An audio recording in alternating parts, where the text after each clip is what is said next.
17 minutes de gagner avec vous, ma chère Eva Rock. Oui, mais alors on va pas aller sur les plateformes en l'occurrence, on va rester sur France 3. Vous allez comprendre pourquoi. En octobre 1959, sur Europe 1 est lancée une nouvelle émission.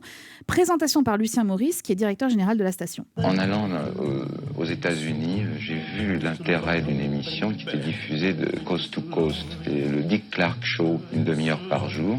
Uniquement les jeunes écoutaient des disques et dansaient dessus. Et c'était un triomphe. Et en rentrant, j'ai eu l'idée de faire Salut les copains et de demander à Philippe Aki de l'animer.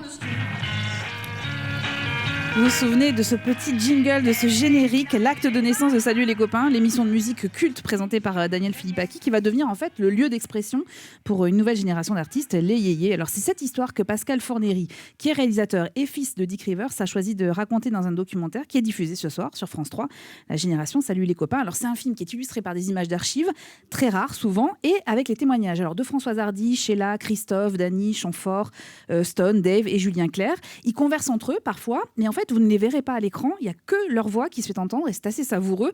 Ils racontent à la fois évidemment leur perception de la musique, leur carrière, mais aussi la société française. Écoutez par exemple cet extrait où il est question de l'industrie du disque. Il fallait faire un 45 tours à peu près toutes les 3 mois. Il y avait un titre qui passait, ça allait beaucoup plus vite qu'aujourd'hui pour faire un disque. Ça enchaînait non-stop. Après le succès quand même très faramineux et que j'ai toujours trouvé injustifié de tous les garçons et les filles, on m'a signé un contrat de 5 ans. Alors moi, j'ai signé ce contrat en me disant, mais dans 5 ans, plus personne ne me connaîtra.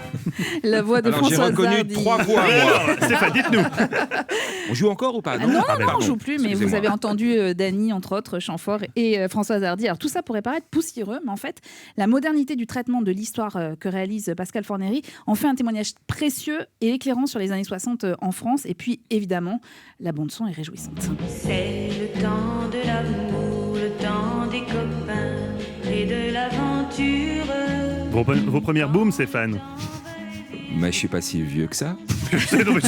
Pourquoi vous êtes désagréable tout d'un coup? Parce que c'est ma nature. Avec l'invité principal. C'est ma nature profonde. Mais vous êtes fou? C'est vrai.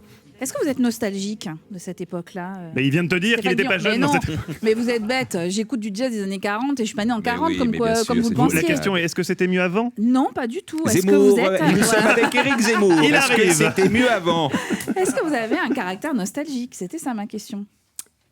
Oui, mais comme beaucoup, je pense. Le temps qui passe, les enfants qui grandissent. Oui, j'aimerais qu'on vive encore comme dans les films de Claude Sautet. Oui. Qu'on puisse fumer en plateau, qu'on puisse... oui, tout ça, je trouve finalement que, à force de vouloir protéger nos vies, de vouloir tout encadrer, la société, elle devient un peu insupportable. Mais ça, c'est mon point de vue. Je n'oblige personne à le partager.